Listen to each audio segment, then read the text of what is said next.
High বন্ধুরা, আজকে একটা মোবাইল সেটিংয়ের দুর্দান্ত টিপস তোমাদের সঙ্গে শেয়ার করব।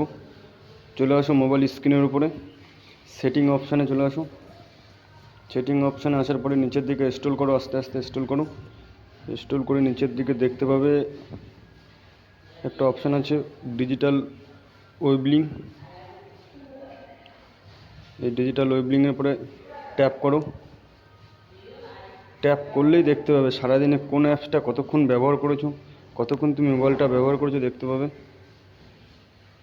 এর উপরে ট্যাপ করো, ট্যাপ করলে দেখতে পাবে কোন অ্যাপসটা তুমি কতক্ষণ ব্যবহার করেছো। এই অ্যাপসের উপরে টাইমও সেট আপ করা যায়। টাইম সেট আপ করার জন্য যে কোনো একটা অ্যাপসের উপরে ট্যাপ করো। ট্যাপ করলে দেখবে নিচে লেখা আছে অ্যাপস টাইম। ওখানটায় ট্যাপ করো এবং ট্যাপ করে তুমি টাইম সেট আপ করে দাও। 1 ঘন্টা 20 মিনিট 30 মিনিট দাও। ওই টাইমটার পরে অ্যাপসটা আপনা আপনি বন্ধ হয়ে যাবে।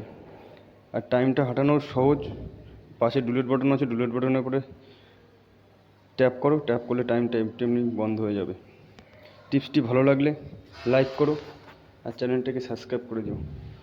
ভিডিওটি দেখার জন্য অসংখ্য ধন্যবাদ।